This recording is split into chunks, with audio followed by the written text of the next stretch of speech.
Hello, and welcome to the Writers and Illustrators of the Future podcast. This is John Goodwin, your host. This podcast is dedicated to the aspiring writer and artist and will provide inspiration and tips from top professionals in the field. This week's guest is a Filipina-American author, artist, and educator. She was recently published in Hubbard Presents Writers of the Future, Volume 37, with her story, Argentum, a dream that demanded to be told. She has published short fiction and poetry on the semi-pro scene for years. As she notes on her profession, she peddles Shakespeare to Philistines, aka high school students. Welcome, Anj Dockrey. Hi, thank you.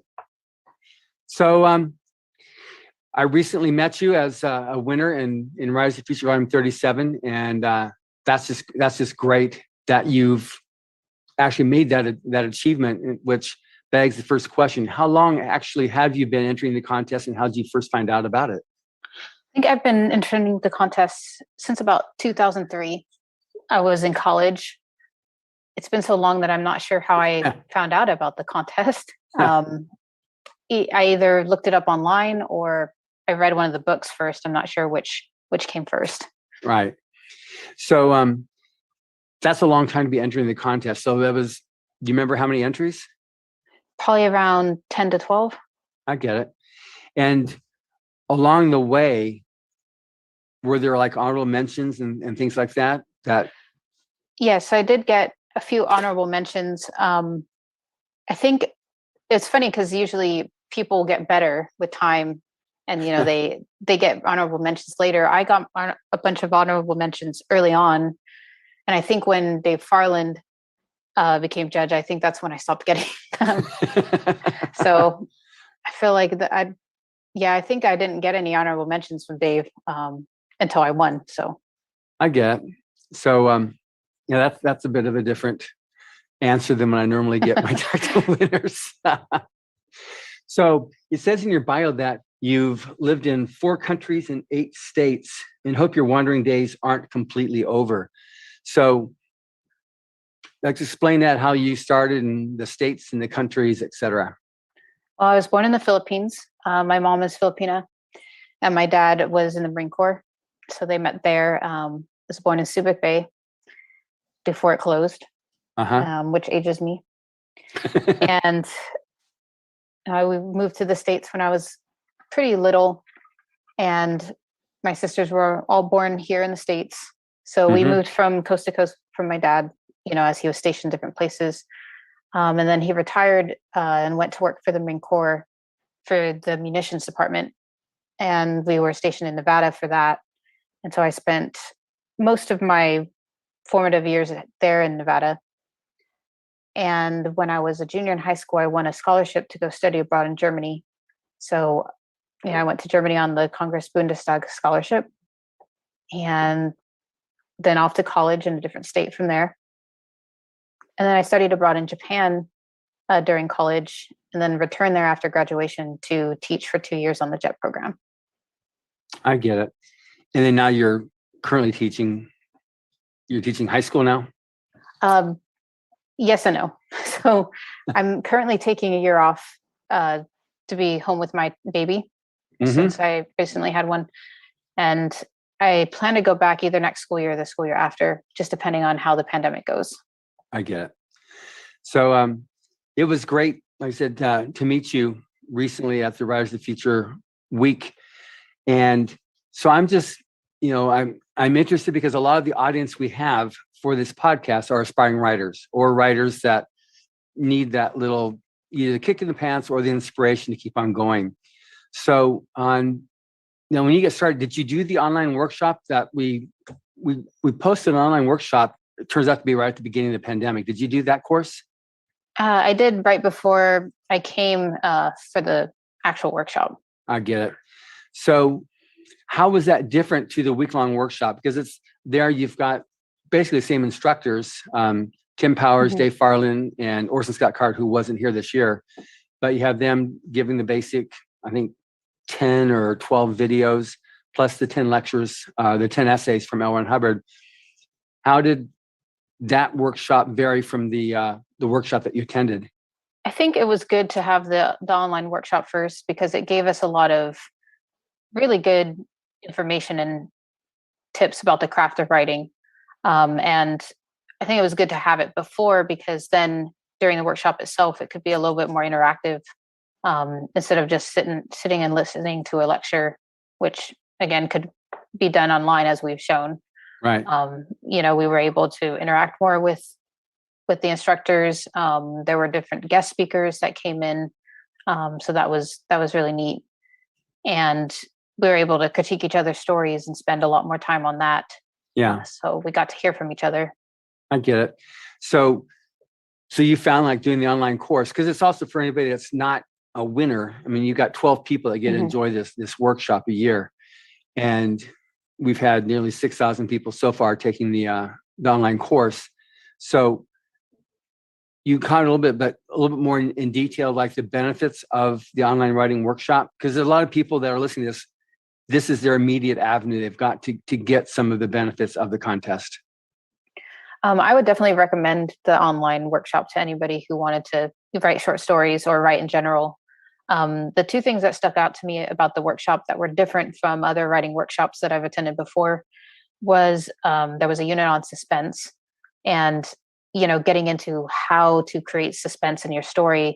We always hear, end a chapter on a cliffhanger, but this went into a little bit more detail on how to do that, and I've never been in a class where it covered that in depth before, so I thought that was interesting. Yeah. And the other was the economics of writing, and how to prioritize your time, professional versus hobby authors.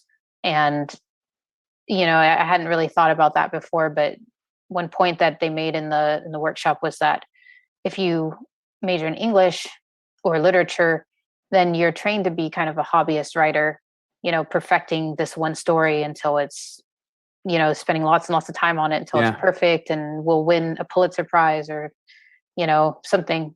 And you can't do that if you want to earn a living at it. Right. So it just kind of went through time is money for authors and how to up your productivity, and I thought that was very interesting as well. Absolutely. Yeah. So there's about 10 different essays from Mr. Hubbard that he had written in the 30s and 40s to help aspiring writers, and a lot of stuff from talking with Tim and Dave and Scott Card, that the stuff is as valuable now as it was when he first wrote it. Any particular essay you found that was your favorite? I'm really bad with titles, but again, I think the one on suspense was my favorite for sure, because like I said, I hadn't just classes never cover that subject for some reason, and it's just so important. If you want to create a page turner, I don't know how many boring stories I've read from other amateur authors in writing groups or critique exchanges and things. So I think that's really the difference between an amateur and a professional is, can you write a story that makes somebody want to read it, right? Who isn't doing you a favor. I get it. That's good. Yeah, that's the name of the actual essay. It's called Suspense. So, okay. So yeah, I got it right. Yes. So now, with respect to the workshop that you just attended, for you, what were some of the highlights? I really liked getting to know the other authors who won, and then being able to read their stories. The 24-hour story, I think, was my favorite part. I had heard about that because I know some people who have won before, and they warned me about that, and I was thinking like, oh, how am I going to write a story in 24 hours? I'm such a slow writer, but I was able to do it. It's not perfect. I have to edit it, but ending a story has always been really difficult for me. I'm one of those people who have a bunch of, half-finished stories. So being able to push myself and finish in that short amount of time gave me new confidence in producing work. That's great. Any particular of the judges that were there that you were like just like fanboy, that you were like, oh my gosh, there's blank? Well, it was pretty awesome to meet Kevin J. Anderson, especially as Dune was coming out. I didn't, get to interact with him very much, but I've been reading him since I was a kid. I would definitely have fanboyed out on Orson Scott Card if he had been there. Yeah. I was disappointed that he wasn't there, because Ender's Game is one of my favorite books ever. So yes, he just wasn't traveling at all this year. I figured. Yeah. which is what we had with some of the judges. They just weren't traveling, and the foreign judges couldn't get in. Well, that's good. I know Kevin will enjoy hearing that, and I always like to continue chatting with Scott Card, so let him know that he missed another group of fans this year, because he loves the contest. He's been involved with it for so many years. Now, you wrote this story, The Argentum, and there's definitely a lot of philosophy in that story, whether it was intentional or not.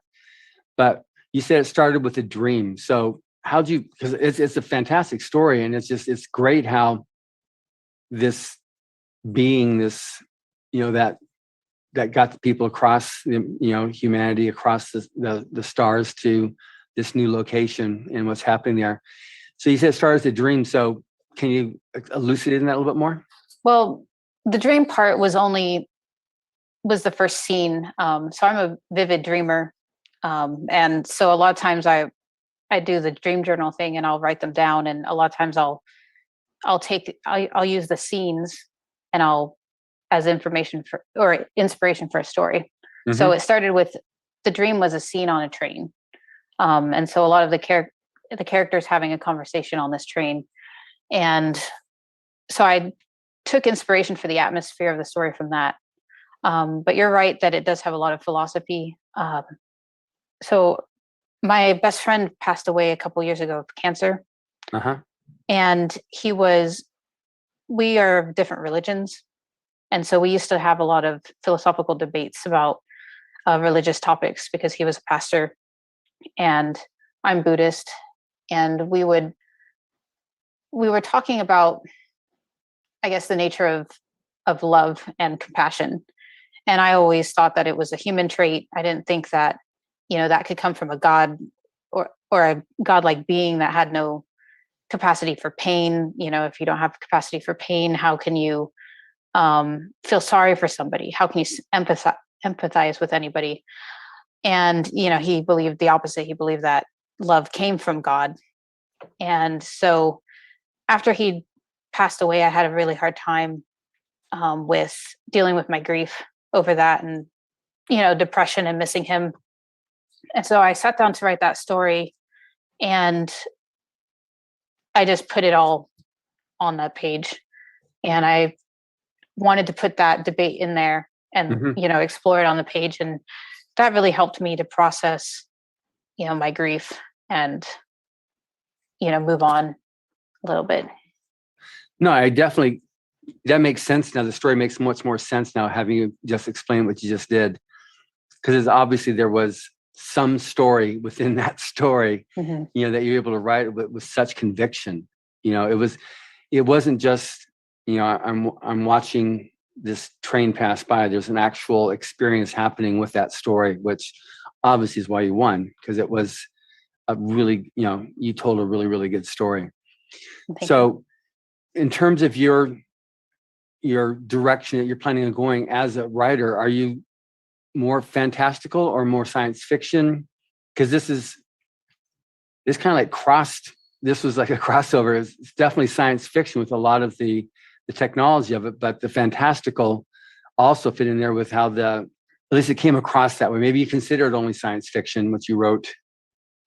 I think it's safe to say I'm kind of a science fantasy person. I try to make it as hard as I can, but there are always elements in my sci-fi that, they would say it's magical, like Star Wars, has the Force. Yeah. So like I said, I try to ground it in reality, but I do like to put in elements of religion or elements of, mythology. So I like to mix the two together, or that, that place where science and magic meet. Is kind of what I'm fascinated with. Yeah. Like Anne McCaffrey, who wrote the Dragon Riders. Oh, I love Anne McCaffrey. Yeah. She was one of our judges until she passed, and then her son replaced her, Todd. Oh yeah, that was neat to be able to hear him speak at the workshop. Yeah. And she just persisted in her perspective that all she ever wrote was science fiction. All the Dragon Riders at Perm, those were science fiction stories, not fantasy stories. It was grounded in science, that the way they arrived there, creating the dragons, was through science. She said, nope, I wrote science fiction. She was she was very adamant about that. So I've definitely experienced that, and that's totally fine. And there's some authors too who write science fiction, but then they claim a different genre or subgenre just based upon where the audience is that they foresee. Like Michael Crichton only ever wrote science fiction, but he was always sold in general fiction, that type of thing. So in terms of then the types of stories you like to write, do you have any plans with like novels, or are you going to stay with short fiction? What's your plan to do now? I consider myself a novelist primarily. So I have written like 2 that didn't sell. So I'm working on a third. And that's what I do with most of my time, which is why I'm not a very prolific short story writer. Short stories kind of have to wait for an inspiration for me. But yeah, so my plan is to someday get a novel published, hopefully more than one. So now you said you've written 2 novels, but they didn't sell. Does that mean you shopped them around and nobody bought them, or you tried? Okay. Because again, I just did an interview with A.G. Riddle, and he's one of the top selling science fiction writers right now with his books on, like I said, on science fiction. And he went the self-publish line. He went and uploaded on Amazon, the Kindle, and proceeded that way. And it started off slow, but then within about 6 months, he was with his first book, Atlantis Gene, just at that point just exploded and did really well with that. And then the following book, it was a trilogy that he issued all 3 of them within about, I guess, 8 months or something like that he did. But he went through Amazon, the KDP program. So that's another way as well, because the fact is, like, the number of publishers that exist out there used to be the big 5, now it's the big 4. And they'll publish, in terms of new authors, maybe a couple new authors a year. They invest their money in the known and proven, writers there. And if somebody's going to bubble up, like, some of these independently published or self-published authors, then they'll take them and, like The Martian, that went from being self-published to now he's got publishing deals. But I mean, that's a way that can go as well. I don't know if have you looked at that? I've thought about it. I go back and forth. I think I'm going to try the traditional route a little longer for a couple of reasons. One is I don't feel like I have the time and energy currently to spend on marketing myself. And if you want to self-publish, you really have to be active on social media and, be really actively promoting it. And when I only have so much time in the day, I'd rather spend that writing than, I just don't have enough hours right now. And, I think self-publishing will always be there. Yeah. So I think that's always an option where if I feel like, not so much that I've exhausted, the traditional publishing route, but when I feel confident enough in my work that I don't feel like I would need an editor or that external, validation, then I might consider self-publishing.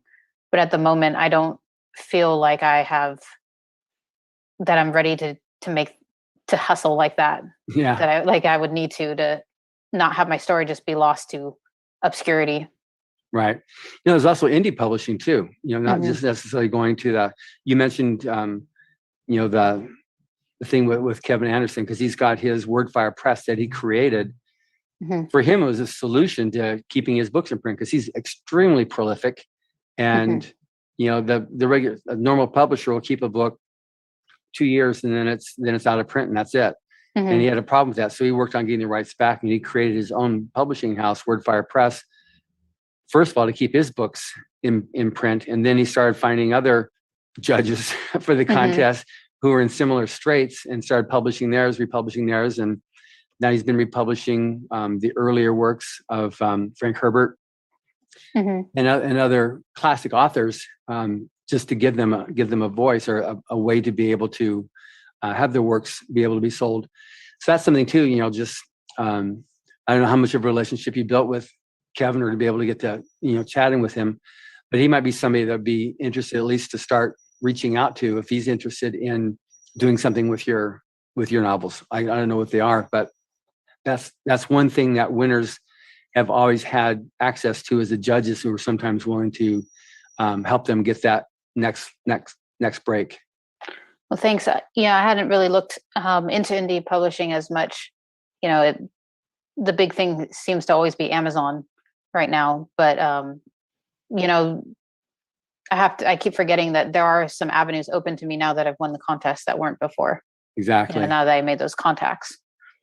Yeah, Eric Flint's got his own. He won the contest 30 years ago now, and now he's a multiple New York Times bestselling author. Then he's got his own publishing house, which is an imprint under Bain Books. So there's I think we probably got 3 winners that have. Dean Wesley Smith has his own publishing house. So we've got multiple winners now, well-established authors who have their own imprints. That one of the things that they love doing is helping out the contest winners so they can keep on, surviving and doing well as a writer. So, in terms of advice then to the aspiring writer, what were some of your biggest, I guess, up moments or successes, and then some of the things that you really had to overcome that would have, and how you overcame them to continue persisting with writing? Well, up moments, definitely winning the contest was probably the biggest up moment. I would get, for myself, I would set goals. For example, when I was in high school, I used to read a feeling and webzine. And I read a lot of different web scenes. Some of them have survived, most have not. But a feeling is amateur, but my goal at first was to get published there. And the first few things I submitted, I got rejections, and then I was able to finally publish there. And so that was about, a validation. And then I, started to, another goal was to win this contest, which again took like 18 years.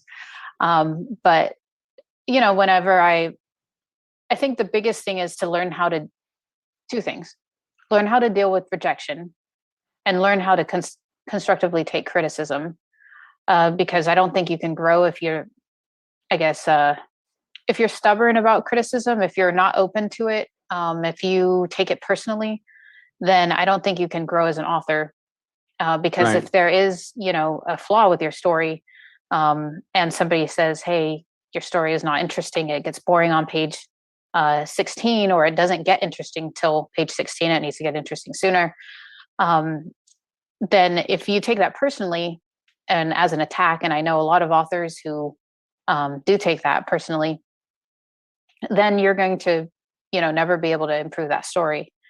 And so I think for me as an author, the biggest hurdle was getting from the point of, this is my private inner self that I'm putting onto the page. And if it gets rejected, then that's like a rejection of myself and I can't show anyone. I think getting over that ego was what helped me, get to where I could win the contest or, write something that people actually cared about reading. Right. Okay, that's good. And that's because that's something that comes up routinely, that somebody doesn't want to submit their story because what if they don't like it, or they've already ruled themselves out of the game without ever even playing the game. And that's really a disservice to the aspiring writer. Did you have any problems submitting stories even at the get-go? No, I didn't. I always submitted. I had a hard time, learning to get over the rejection at first. It took a long time to where it got to where it didn't sting. And it always is going to sting a little bit because you have that hope that, they're going to love your story and pay you a lot of money for it. But, at this point, I feel like I'm more professional about it in that when I get, a rejection back, I can look at it with, I guess, more objective eyes And that it doesn't always mean, scrap the story and start from scratch. Sometimes it means the structure of the story wasn't right. Like I recently got an R&R for a novel, and it was over the structure of it. And so, I can, even though it stings a little, I can take that and I can, start looking at it again and in terms of the craft and seeing what I can do to like fix the story so that it works. Or if not, then, scrap it and move on to the next project.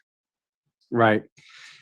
I think Kevin Anderson used to boast that he had this container he put all of his rejection slips in, and he had over 700 rejection slips as an author, and he still gets rejects. Dean Wesley Smith, who's probably published 200 plus novels and however many thousands of short stories, he still gets rejects. And his wife, Chris Rush, who is probably one of the most successful short story writers out there, still gets rejects. That's just part of the publishing world, And what people don't realize is you can write a story.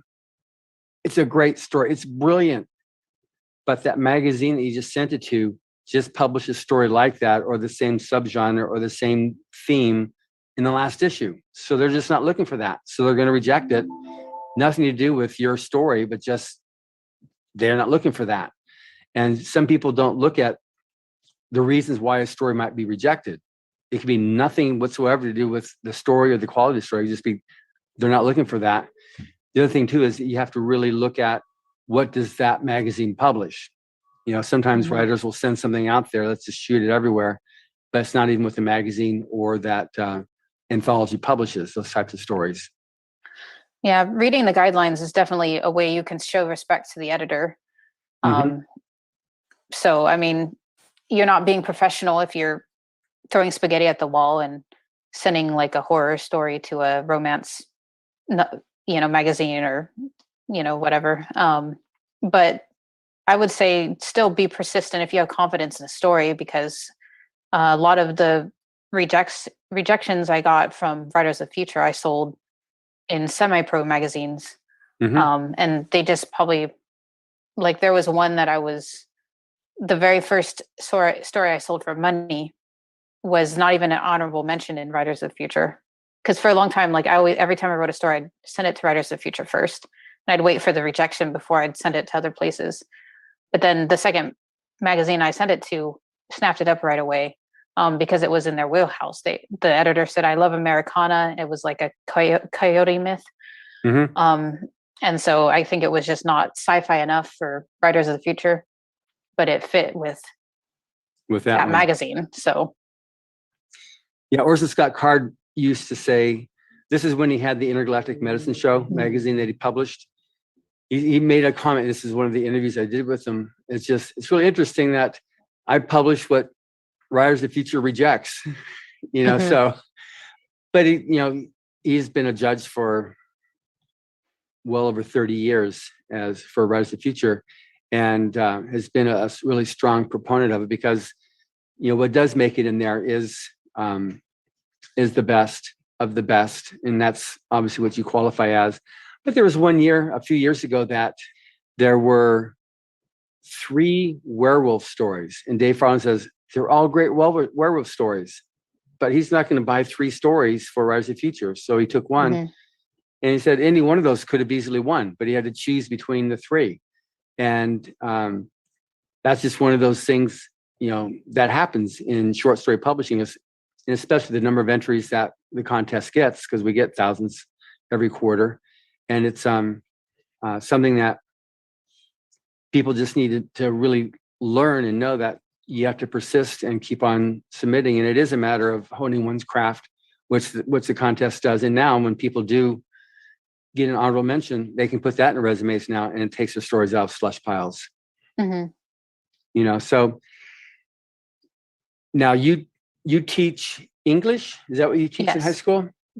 So how much does I know what they said in the workshop about, if you're an English major, how that affects your writing style, but how do you feel like you approach writing as an English teacher? Well, I came to teaching English a little bit late. later in life. My background was in political science and law. And when I started getting serious about pursuing writing as a career, I decided to, take the qualifications to become an English teacher, because I figured if I could teach it, then I can probably do it and apply it. And I think it's helped me grow as a writer, because I see a lot of the wrong way to write.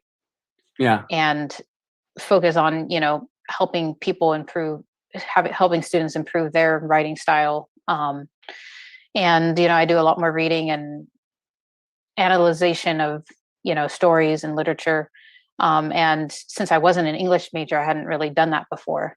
And so I think my writing has grown since being a teacher. And I think my grammar has improved slightly, not as much as people would think. But do you find that you're having traveled all over, all the various states, that's actually improved your bullpen on writing? Or how do you come up with do you rely on your research? Do you then hit the internet or the library, or do you rely also upon your various experiences being the daughter of a military, traveling all over the world? I definitely rely on my experiences a lot. Even in the Argentum, the main character is a miner, not a child, but somebody who digs up rocks. And I did have to do, extensive research on that. But I spent a lot of time in Nevada and, wandering around the desert, and my dad would take me rock hunting. And so I developed, an interest in geology. And so, there's the experience from that, behind the decision to make her that profession. So, you have to have some experience as a writer or as a person to be able to write. And I think that that's also why I'm okay with not being successful young. I know there's a lot of wonderkins now that, hit it big at age 25, but I feel like the best writers, or the writers I enjoy reading the most, have aged a little bit and have experienced a little bit more of the world. They have a deeper understanding of the human condition. And so that's why, like I said, I'm okay with my success coming a little bit later. I think that I need to earn my way to it. Yeah, like in your story there, the main character's dad was an engineer by trade and a mythologist at heart. So I wasn't sure how much you pulled from like I said, were you born and raised Buddhist and then maintained that, or that's something that evolved for you? Because you definitely have, you talk about the Bhagavad Gita. Well, that's Hindu, but yeah, I know. That's what I'm wondering now, how that. So the Philippines is a strange mix of cultures and religions. So it's called a Catholic country. Right. But if you really look at their practices, there's a lot of animism and Buddhist beliefs that are still ingrained. So, I think a Filipino Catholic is very different from, somebody who was born and raised in New York, for example. So I'd say I would have considered myself more Christian as when I was a kid. But it never sat well with me. And so I came to Buddhism a little bit later in life. I still don't practice it. Buddhism is just the easiest way to describe my beliefs. So that's why I tell people. But I think there is a universal truth, and you can, if you really look at the core of a lot of different religions, you can find it. So I think a lot of the rituals and things are just window dressing to comfort us, but there are truths to, a lot of the religions, and all those other differences are just extraneous. So I get it. So the fact that you've got, there's, like I said, there's just different, your philosophy definitely, as you described earlier on with the loss of your very close friend, that rings throughout the story as an explanation of how that character comes to be there, and then how it ends up in the end of your story. So with your And again, keeping in mind that the people are listening to this, a lot of it are aspiring writers. So on doing your own research or coming up with your various story ideas, what are some of that you found work the best for you? Well, I took a workshop with Tim Powers several years ago, and one thing he said stuck with me, and that was that when he had a main character and he was trying to develop the character, he thought about, what do I need the character to be to make the story work? So what age, what gender, what race, what religion, what profession do I need the character to be? And so I've started to approach it like that, and then do research accordingly. So, my story might start off with, an inspiration, a scene or a dream or something. But then when I'm starting to build the story, I come at it with a little bit more from a technical perspective. And so my advice would be to, study plot, get all the basics down. But then that way, what do I need to add to my inspiration to make this story work, to make it click, to make it resonate with people. And the other thing is, I think that this came from being an English teacher, by the way. Okay. I think that stories should have a theme, like a deeper lesson, a deeper meaning, a truth, a universal truth. It should comment on the human condition. And so you can write, a fun adventure story, but the stories that really stay with us are the stories that, touch us in some way, that resonate with some experience that we've had.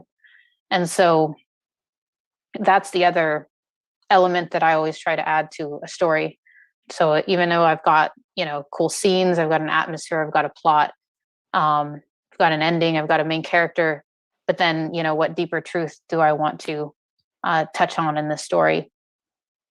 Well, that makes sense on that. And I know some authors don't like to go that direction, but sometimes, again, referring back to L. Ron Hubbard on some of what he's had to say about writing science fiction, he said, are we, as science fiction author, are we all philosophers?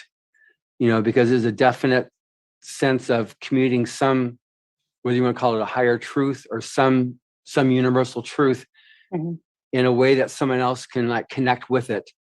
Sometimes it's easier when you take a setting that's on a distant planet. I mean, it's exactly happening right now, but when you tell it right now, it's like, okay, they're preaching. But if you put it on another planet, in another dimension or another time, aliens, you don't see the fact that you're just talking about conflicts right now on planet Earth. So you're able to do that with science fiction that you can't otherwise do without seeming like you're trying to preach. Yeah. And I think science fiction, is a unique genre. I know a lot of people look down on it. When I was in college, I had a literature teacher who was a famous author who, told me, write something true, don't write that silly Star Trek stuff. But, Star Trek, for example, had the first biracial kiss on screen. They covered a lot of topics. They had this society where they don't use money. How anti-capitalist can you get? So even, the silliest science fiction is imagining a future, and it's either imagining a future that is dark and someplace we don't want to go, and it's a warning to us, or it's a utopia where it's something we can aspire to. And, silly adventure stories give us heroic qualities that, as children we can see and, hopefully emulate, bravery, friendship, loyalty, having a sense of honor. I think that, people who don't read, that's something that sometimes they're lacking. And I think that if you read, silly science fiction stories or fantasy stories as a kid, you usually grow up to be a better person. And so I think as authors, we have kind of a duty to think about those things at least a little bit in our stories. And I think a lot of authors do, even if they say they don't, I think they're still putting it in their stories subconsciously. I don't think you can avoid it if you're actually once you're connecting and you're actually telling story and not worried about sentence structure and grammar and first person, third person, when you're actually telling story, your own self is going to, well, it'll come out. You can't help but have that because you're now in your own total create on a thing, whether you're on another planet or wherever else. But science fiction kind of gives you a setting where you can safely do that. I know in the golden age, there was a lot of philosophy communicated, but because it was a time period where we just finished World War I, World War II was looming. We had the Spanish flu, the pandemic had nearly wiped out, 50 million people around the world. A lot of people were out of work with the stock market crash. So there was a lot of people that were very concerned, and they needed the escapist fiction, which in science fiction was that last part of the pulp fiction era that really grew. And it does do that. It gives one a sense of hope or a warning of what not to do. Both sides of it was actually done very well. But what do you yourself as a writer hope to have achieved or accomplished when you look back and go, I did, accomplish my dream, which was blah? I think for me, it would just be to be able to tell the stories that I want to tell. And if some people happen to read them, that would be great. I wouldn't say no to a movie deal. Okay, but noted, duly noted. Now, in terms of improving your skills as a writer, what types of things do you do or would you recommend doing for a writer? Well, things like the online class, the online workshop are great. Another thing I did for many years was go to literary conventions or sci-fi conventions. They usually have panels on writing. And so I tended to go to those. They're also good for networking and meeting people and joining writing groups. So there's like two different kinds of writing groups. And I know some authors don't care for them. So if, it depends on your style. Like if you're somebody who wants to go solo and you've got your process and, then don't mess with it. But I personally like to be able to submit to people. That gives me a goal. Just don't try not to make submitting to the writing group your only goal. Like the goal should be publishing versus, because for some people, the writing group is enough to get that feeling of, oh, I've been read. And so I've published something and I've accomplished something. I would keep your writing group small. So usually in areas, there's like big writing groups. If you can, usually within those, there's going to be smaller groups of, so that's something that really helped me, was when I met my writing group and then was able to start, seriously like getting them to read. And that was, I think, where I made the step from taking rejection personally to starting to see it as, a stepping stone to improving my story and improving the craft. Because, you're forced to get over the embarrassment. So your writing is no longer this personal, like this is my diary kind of thing. Other people read it and then they tear it apart for you. So you start desensitizing yourself to it. And then that's really, I think a lot of authors are very introverted naturally, and we live in our heads. And so you need to be able to get out there and get in front of people and do that interaction in order to really grow as a writer. Right. So now we touched on it, but I'd like to address a little bit more now. So you're a teacher, even though you're on a hiatus. Yes. You're a new mom, and then you're a writer with goals to become a novelist, published novelist. How do you juggle your schedules with these things? Well, before I had a baby, I would write on weekends, and vacations. But I can no longer, go to Starbucks and be caffeinated and listen to my headphones and, get in the zone. So I've been writing when I can. The phone is like a wonderful device. Like this, I wouldn't be able to write if I didn't have a phone, because now I write on Google Docs on my phone in the dark while my baby is, nursing, so or napping. And so that's mainly when I've found time. And I wrote the 24-hour story that way, so It works. It works. It's not the easiest, and your thumbs will cramp. Yeah. But it's not forever. So. Right. And then I guess you haven't had to do this yet. So when you were as a teacher, then you said you did it on the weekends. You're writing the weekends, and you handled your school work and grading papers, whatnot, during the weekdays. Mm-hmm. I tried to anyway. Yeah. Yeah. So on in terms of now, again, we're talking about people that are interested in becoming a writer themselves. So when did you first start writing? Was it elementary school, or where you became like addicted, or at least drawn to the muse of writing? Oh yeah, I was basically, since I could write, hold a crayon. I think I wrote my first story when I was in first grade or something, and it was about this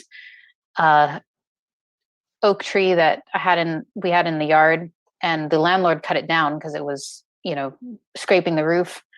And I just sat there and like cried over it. And then I wrote a story about it called The Old Oak Tree, where this girl saves this tree in a field from developers by chaining herself to it. And then everybody says, "Oh, this girl loves the tree. Let's spare the tree. We should, treasure the environment." So I was also going to elementary school in California at the time, and we were doing a unit on the rainforest and saving the rainforest. So that could have been where some of that inspiration came. But yeah, I used to write fanfic, I guess, before I knew what it was, where I would, I'd keep all these journals, and then I would, if I liked a book, I would, imagine myself or in the book, or I'd imagine, sequel stories to the books, and I'd write them down. And, obviously those will never see the light of day. Luckily the internet wasn't around back then. Otherwise they would be out there. Yes. But I guess people don't really get embarrassed about that stuff anymore. Yeah, I see. How do you see now that, like, you brought up a good point here, like you have the internet, and which exists now, but it didn't exist when you first started. Any words of any cautionary tales or words of wisdom you care to share about how one creates himself, or how one involves themselves with the internet? Yeah, I think if you're like me and you started out writing very young, I think there's this sense that the internet is anonymous, but I think it's very easy to figure out who people are. Like there's people out there that are very good at that. And so you don't want anything out there that wouldn't reflect well on you later. Like if you would be embarrassed to buy it, in 2 days or in 2 years or in 2 decades, try not to post it, because it won't go away. Mm-hmm. And, if you just think about, like, I mean, it's hard to have perspective when you're younger, but it's just, this phase of your life won't be forever. And so I think, what I tell my students when they're applying to colleges is, colleges look at your social media. They'll look at, whatever website. High school kids don't usually have Facebook anymore. But, they'll look you up, they'll Google you. Mm-hmm. And if you have pictures that show that you will not be a credit to the university, or you're going to damage their reputation, then they're going to move on to the next qualified student. Same with employers do that. And so if you're wanting to become an author with fans, then obviously you don't want to do anything that's going to turn fans off, or, make you hated. So, be kind to others, and just treat people on the internet like you would in person. Right. Like if, don't be a troll, or be really like bullying somebody because you think it's anonymous. Like just, it gets found out. Mm-hmm.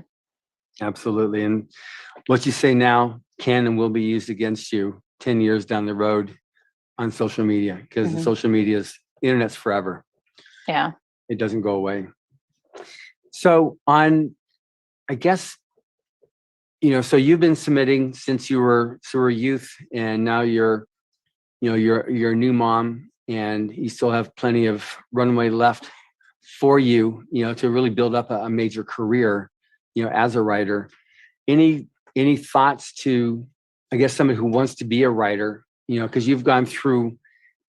So yours is a great story, which is why I was really anxious to be able to do this interview with you, coming from, the Philippines, these other countries, having experience being, a daughter of military, and progressing through, 2 decades almost of submitting these contests.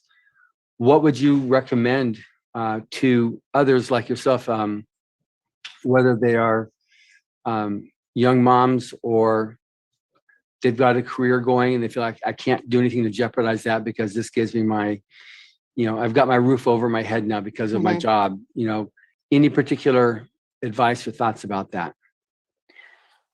I think the biggest one is just to not give up or get discouraged. I mean, don't compare yourself to other people.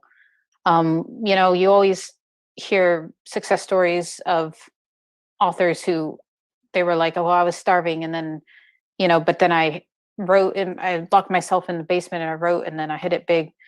And some of us can't take those risks. If you have a family, then you can't quit your job and, go.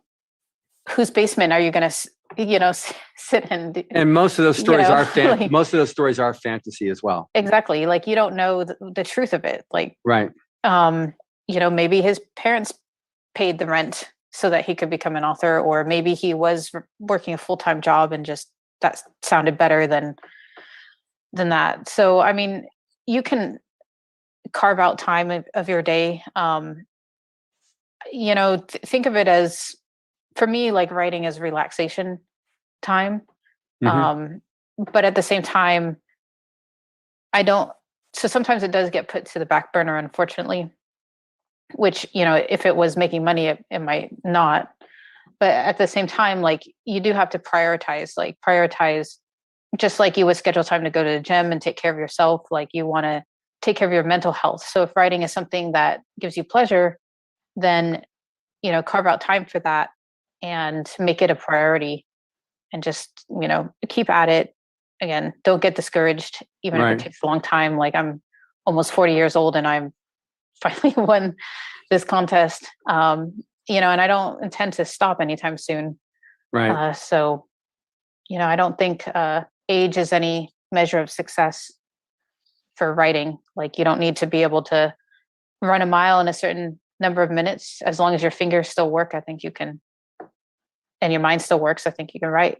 Yeah. I mean, this year at the workshop, we had the youngest winner. She won when she was 16 years old. Now she's 17. And then we had someone who's 67, so it's, and he was hopeful that there's going to be some type of development vaccine, so that when he hits 83, which is that point where it says that's your lifespan, that there'll be another injection he can take, which keeps it going beyond that, so he can keep on building his career as a writer.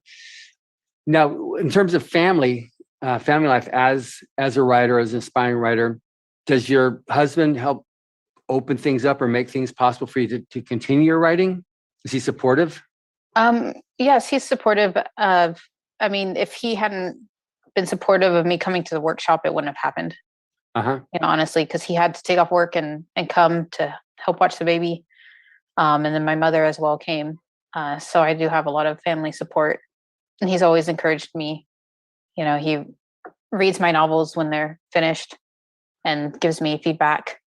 So I think having a supportive family is important, because, if it's a hard thing to justify spending time on, because you hear the statistics, and as far as like who makes money at it and whatever. But so, one word from a spouse or family member saying like, well, you're being selfish, why are you wasting time on that, would, I think, kill a lot of people's. But, do it for yourself. I mean, if it's something you want to do, then just do it. I mean, there's nothing stopping you but your own mindset on it. Right. Which brings up one other point that I just wanted to finish off this interview with, is surrounding yourself with positive, with people who are positive, and remove the negativity from your environment as much as possible. How much do you feel that that's a factor in a successful career in creative arts? I think it kind of depends on where you draw your inspiration from. You hear tales of authors feeding off the drama and getting, their inspiration from that drama. I'm not like that. When I get stressed out, I don't produce, right. Writing. Or if I get depressed, I can't write. So I think taking care of your mental health as a writer is important as well. Like, how do you expect your mind to work if you're in distress, right? So same with, like, if you're hungry, you're not going to be able to write well. If your mind is not, at peace, you won't be able to write well either. So I think definitely looking after your mental health and being in a positive environment is important. Agreed. So as we wrap this up now, so do you have anything that's in the works or that we're going to look forward to seeing coming from you in the next little bit? I think I'm going to try to polish up my 24-hour story and submit it. I won't say much about it, but basically it's a murder mystery with aliens. Well, there you go. So for anybody listening on this right now, this is Anj Dockrey, and her story, The Argentum, is published in Hubbard Presents Writers of the Future, Volume 37. And for those of you young mothers or single parents or family with a new child, this gives you another perspective of how you can successfully navigate and things work for you to be able to pursue your muse with writing or whatever muse you choose to pursue. So your social media where somebody can find you or to connect up with you is? It's on, I have a Wix page. So it's anjdockrey.wixsite.com. Good, and that's where they can find out more about you and who you are and your stories that you've written. Yes. That's great. So thank you very much, Anj. It's been great having this opportunity to talk with you. I was originally trying to do it while we're still here at the workshop, but it just got crazy there at the end with so much happening. So it's been great being able to speak with you. Like I said, yours was a story I was looking forward to share with our listeners. Thank you. And thank you for listening. Subscribe to the Writers of the Future podcast wherever you get your podcasts. We've also been syndicated on the United Public Radio Network, where you can find these podcasts as well. Writers and Illustrators of the Future are contests created by L. Ron Hubbard to provide a means for the aspiring writer and artist to be seen and acknowledged. It is free to enter and open to amateur short story writers and artists of science fiction or fantasy. Again, thank you very much, Anj. Thank you.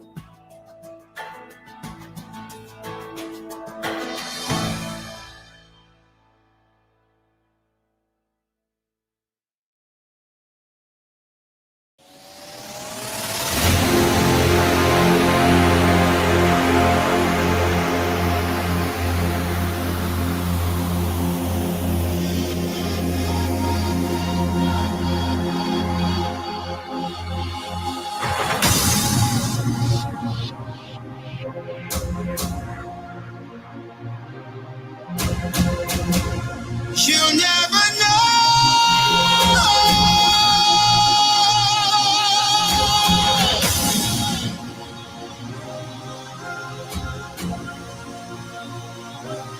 You never know. Hey, hey. He's an easy lover.